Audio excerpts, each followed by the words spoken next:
Hey guys, welcome back to Andy's Dinosaur Reviews, and today we have a very exciting review for you guys as we have the newest Rebor release that has recently begun to hit stores, and specifically in my case, Everything Dinosaur.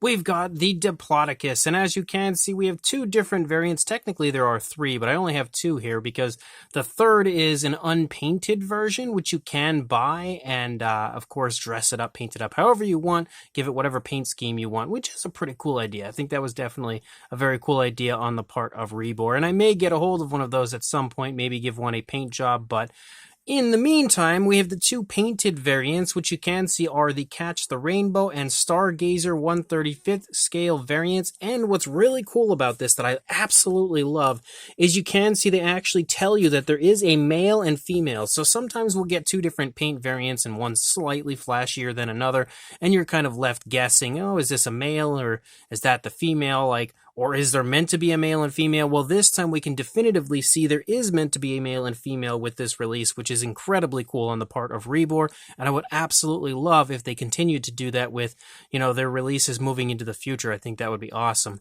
But you can see, again, the box art looks like classic Rebor box art usually does, and then if we take a look here at the back of the boxes of both, you can see a checklist here, and it's not centered at all. But you can see a checklist here with tons of other Rebor releases that have come out over the years. So you can see maybe there's stuff you missed, stuff you need to get a hold of, or maybe you have all of it like I do. I don't know. But regardless, you've got a ton of stuff here on the back that they are showing off. So let's pop these out of the boxes and check them out. So first of all, one of the coolest things about ordering from Everything Dinosaur on top of the incredible service is the fact that you always get one of these dino data sheets, and they do this with any dinosaur, any model of anything that you order pretty much from them. They always give you one of these dino data sheets. So if you are unfamiliar with the dinosaur, you can learn all about it right here with this incredibly cool sheet, again, that gives you all kinds of information. Everything from the pronunciation to where it lived, the time it lived, the size, all of that fun stuff, all included on these sheets. So props to Everything Dinosaur, as always, for including stuff like that. They really don't need to, but they do. They go the extra mile to give you something very, very cool with your purchase. On top of that, inside the packaging, you have the, at this point, again, classic Rebor slip that we have. They stopped including these for a little bit on certain models, and it's really cool to see that they are including them here. Really neat to see this kind of stuff. I always love these little slips that they include in here. There's nothing on the back, but definitely some really nice imagery here and information on the front. But, of course, the star of the show is definitely the Diplodocus, and man, these things, oh, I don't even know where to go with these tails. These things are so huge, like way bigger than I was expecting them to be. I had seen quite a few people posting images of theirs, including Everything Dinosaur, kind of trying to give you an idea as far as what the size is, but I don't think anything really prepares you for it until you see it in person. And then we also have the other paint variant here, which I have to try to kind of slip in here without getting anything destroyed here off to the side. But there are the two different paint variants. We have the male here in the front, the female in the back, and there are some things here looking at them where you can kind of distinguish them from each other. But one of the most notable features that I really picked up on the moment I opened it,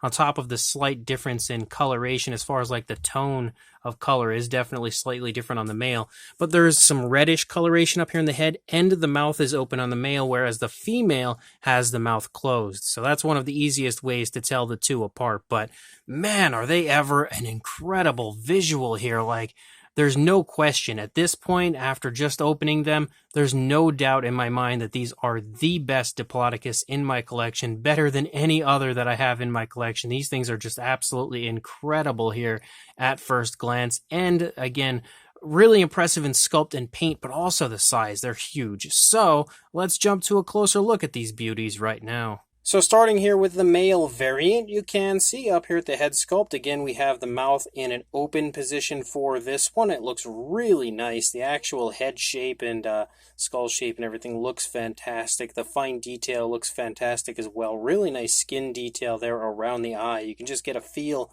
for it as a living animal, which I really like. You can see the ear back there. You can also see if we look up here, you've got the nostrils. Some nice variation of color here in the face, as well as we have some variations of like brownish tones. You've got some blacks there on the mouth and the snout and everything. You also have those really nice reddish tones up there.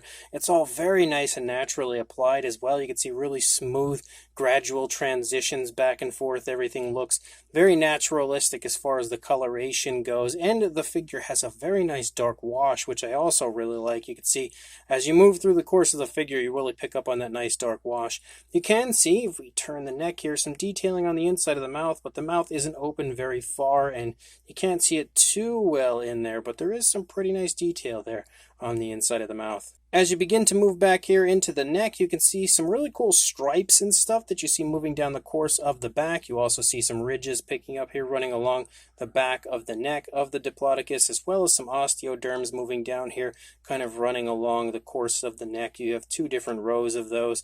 You've also got lots of creasing and stuff as you move down through the course of the neck, and some nice skin wrinkling and stuff here on the underside of the neck and throat region. As we continue to move down, the coloration looks really good on this. I think it looks very nice and naturalistic. They've done a great job of applying this kind of lighter tone that sort of stripes, and then this darker tone that stripes here along the back, and it gives it a little element of flashiness on a large sauropod where you don't expect a whole lot of flashiness. And again, the coloration, I would say, on this is perfect for what I would expect when it comes to a very large sauropod. As you move down, you continue to see the ridges moving along the spinal column. You see them increasing in size. You continue to see those rows of osteoderms, as well as, again, some really nice fine detail. The skin texture and scale detail on this is fantastic. And you can see, again, all kinds of cracks and crevices within the skin. That's very nicely highlighted with that dark wash. As you move down, the figure does come in three pieces. You have to assemble it. You've got to pop the neck in and the tail in. So you can see a seam where the neck goes in, but I think it's really nicely placed, like it's not super obvious, and unlike some previous Rebor models where like the tail didn't sit all the way in, I think the neck sits in very nicely on this one. As we continue to move a little bit further down, you see some more skin wrinkling and stuff right there. You can also see the shoulder blade right here. Again, really smooth paint application. As you look through, you can see obviously the stripes increase here in size once you reach the main body and you leave the neck. They're smaller here in the neck. They increase quite drastically in size as you move into the body. You've also got some lighter tones popping up here and there, which looks really cool. Definitely some nice girth in the stomach region as well, so the Diplodocus is pretty much as well fed as it gets. As you lead down, you can see really nice muscle definition moving down the course of the front leg. Very impressive musculature, and you've got the elbow sculpted out back there. Really nice looking foot sculpt as you move down. It's a little hard to turn this one, so we can't see the claw right now, but you can see the claw on the opposing foot right there, and you can see it looks really nice. Very nice glossy black coloration used for that. As you move back up and you get a nice wide view of the stomach region, again, look at how impressive that skin texture is. That is absolutely gorgeous skin detail. They definitely spent a very long time sculpting this one out to give me probably the most highly detailed Diplodocus I have in my collection. We've also got a super smooth transition here as you move down to a lighter tone on the underside. You can see as we look at the transition there, it is incredibly smooth. You can see the skin stretching off of the stomach here as this leg is trailing. Very realistic looking fine detail there as well. And the skin wrinkles and stuff lead up here in front of the thigh the entire way. As you lead back, you can see the hip bone, and you can also see more really nice muscle definition moving down the course of the thigh. You've got the kneecap there in the front of the leg, and again, very nice, very impressive leg sculpt as you move down. You can see how the Diplodocus is taking a step right there. We've got a nice look at the rear foot sculpt. Again, the toes look great. The nails look great. They also, again, have that really nice glossy coloration to them.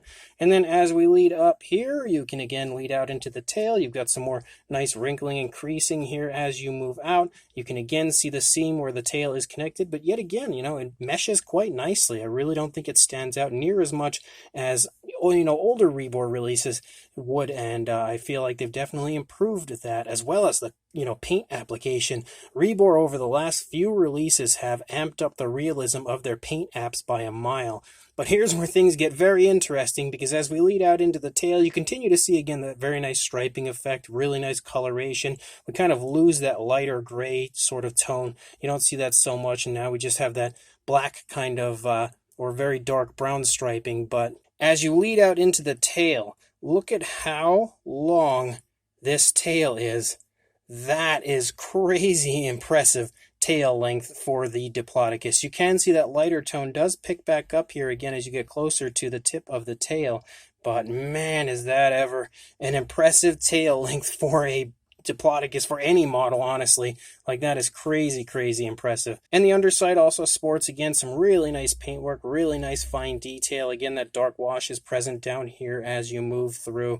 You can see it looks just as incredible as it does everywhere else on this unbelievable Diplodocus. And then again, we'll here take a look at the opposing side. You can see the eye is painted with a very nice black coloration, given a very realistic gloss coat as well. And then as you move down, mostly everything's going to look the same here for the majority of the figure, except for the positioning of the legs, especially when it comes to a dinosaur like this, because the neck is bendable and the tail is bendable, so it's up to you to really position it.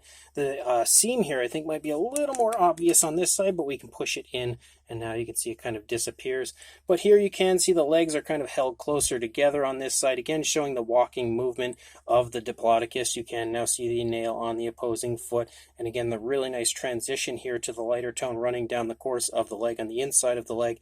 Very impressive musculature again on the legs here on this side, just like we had seen on the initial side. And then of course you move back out into the tail. You can see again the seam is really nicely hidden, or not really so much hidden, but it just kind of blends with the rest of the figure. And again, you lead out the length of the tail, which is again a bendable tail, so it's going to look pretty much the same on this side as it did on the initial side. And then we've also got the female variant here, so you can see as we look at the head sculpt of the female variant, we now have the mouth closed. Similar coloration to what we had seen on the male, but the tone of color used is definitely slightly different compared to what you see on the male.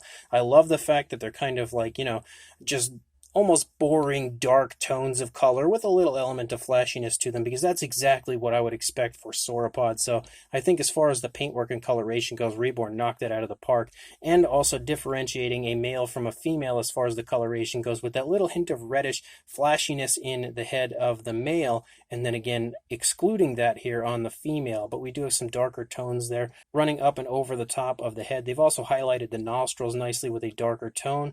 You can see more of that dark tone there on the tip of the snout running along the jawline, and then again a really nicely painted eye. You've got the ears, and then we lose focus, but you've got the ears right there, and that dark wash really tying all of the coloration together. And as you move back here into the neck, of course this is going to be the same sculpt as the other one, except for the head. The head is of course different, but so we don't really need to go over the detailing or anything of this one. We're just going to focus on the paintwork, I would say. But as you move down the course of the neck, you can see a similar design here, as we have again the dark tone of body color, but then you also have that striping effect with the darker and lighter tones moving down the course of the neck.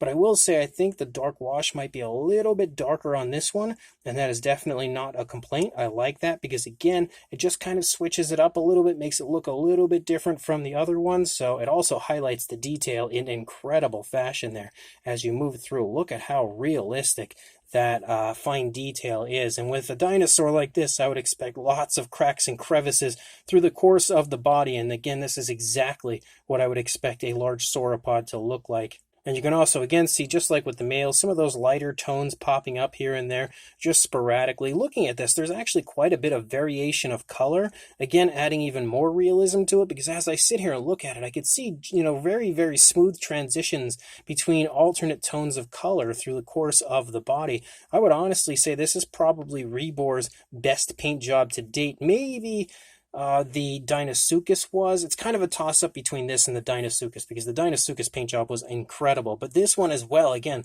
looks as realistic and lifelike as it gets. If Rebor continues this trend with their paint jobs looking this realistic, man, I don't know that many companies can touch them, if any, because these are really, really well done as far as the paintwork. And then, of course, the sculpt work, they are as gorgeous as it gets. But you can see, again, we transition to a lighter tone here, running along the underside of the female version as well. Really, really smooth transition as you move down. You have the nails painted again with that nice glossy black, just like we saw on the male variant. And then as you move back up, you can again see the striping effect moving along. And as you move out, you can see the striping effect becomes a little more subtle, I would think, on this one compared to the male version. So there are really little differences between the two. Again, you can see that we have that that light tone. The light tone stripes through, I think, in a more consistent fashion than what we saw on the male. And then, of course, the tail is exceptionally long as you move out. Very, very long tail. We'll get a look at the opposing side just because, as I smack some stuff with this extremely long tail over here. But there you go. You can see what the head sculpt and everything looks like here on the female as you move through. It looks really nice. Very, very smooth striping as well. Like, that is really naturally applied, exactly as I would expect. Nothing on this looks like paint at all. 110% looks like body color for sure. So this is undoubtedly one of the best Rebor releases to date, maybe their best overall. This thing is honestly out of this world. Now, as far as a size goes, it's going to be a little complicated to kind of get the dinosaur into screen because it's so long, so I'll just measure it here. And the tail's a little wobbly, so it might be slightly different, but not a whole lot different, that's for sure. But in the positioning that the tail is in currently from, oh boy, I didn't even notice the head was turned as well, so let's get that straightened out. But in the position it's currently in with the tail to the head, you are looking at about 31¼ inches, or around 79, closing in on about 79.5 centimeters. That is insane for a length. And then as far as a height goes, to the top of the head, you are looking at about the 6¼ inch range, or about just a hair under 16 centimeters. And again, as I said, very large. And to show you that for a size comparison, there is Mr. Papo T-Rex, the Attack Pack Golovosaurus, and Robert Muldoon from the Mattel Jurassic World toy line. And honestly, I don't know that this comparison really does this model justice, because as you move back, you can see that tail length is really out there. Again, it is a very, very large Diplodocus, and hopefully next to these figures you can see that a little bit more, because again, a comparison is always helpful when getting an idea as far as a size goes, and you can really see a lot of these figures here, all of them honestly, are quite easily dwarfed by these Diplodocus. And then for another comparison, one of the absolute most iconic Diplodocus models in existence, we have the old Carnegie Collection version, which you can see even the Carnegie version is significantly smaller than our Rebor version. The Rebor version is just a bit taller there in the back, but obviously also quite a bit longer. Similar kind of in size, I will say. They're not too far off, but the Rebor version is definitely a bit larger. There is also the newer Safari LTD version of the Diplodocus, which you can see again is a lot smaller, which this one's way smaller than the Carnegie Collection version, but you can obviously see again quite a bit of size difference between these two. We've also got the Toy-Way Diplodocus here, which you can see is also, again, way smaller, and I'm going to go ahead and say that the majority of anything that we put next to these Diplodocus from Rebor are going to be a lot smaller, including the Invicta Diplodocus. Now, this one, as you can see, has a broken tail. I do have quite a few of these. Most of them have broken tails because these figures are very fragile, especially the sauropods with the longer tails. I do have one that doesn't have a broken tail, maybe two, but you can see, you know, even without the broken tail, the figure would still be massively smaller than the Rebor Diplodocus.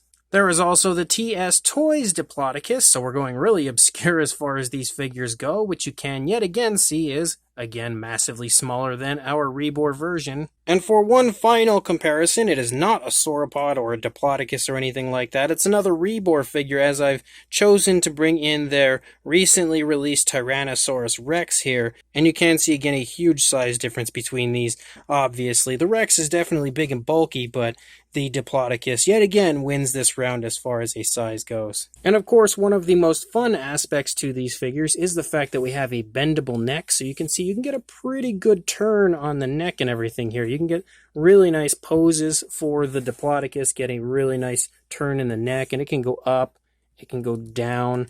I don't know how well it's going to stay in those positions. Seems like it's okay. It kind of starts to fall back, but I think if you really tried, you could probably get them to stay.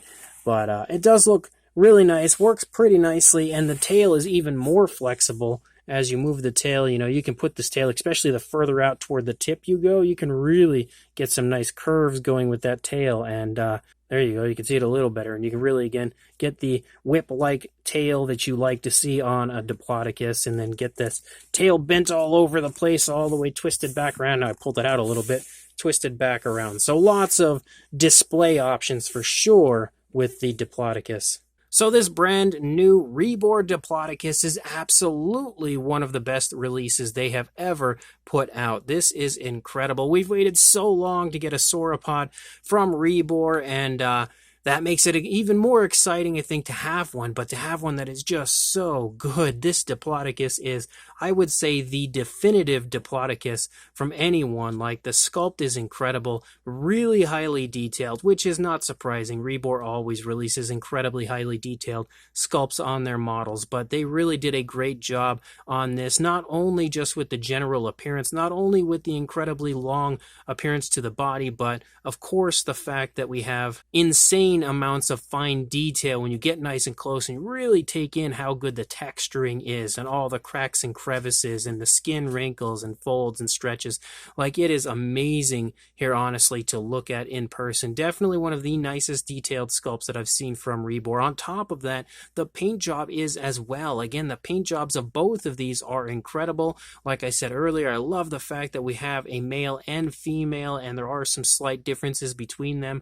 You know, the paint jobs, I think, really reflect the difference in the sexes, and I like the fact that not only did we get differences as far as like some alternate coloration on the head and stuff, and slightly different tones with the striping, but we also have a different tone of color for the entire body. They're not the same tone of color, even though in certain images and stuff that I've seen they kind of look like they were, but in hand they definitely are not. They are slightly different as far as the tones of color overall, which further differentiate the male from the female, which I also really like. But again, the coloration looks great, the paintwork looks great, nice striping, really smooth transitions, and the dark wash looks great on this, just highlighting all of the detail perfectly. It's probably one of the nicest painted models from Rebor as well. Honestly, I can't even find anything on this figure that is even slightly sloppy as far as either the sculpt, the paint, nothing. It looks great no matter where you look at it. And then, of course, the fact that we have a very impressive size is really cool because it is very huge, and I would say the biggest Diplodocus in my collection. And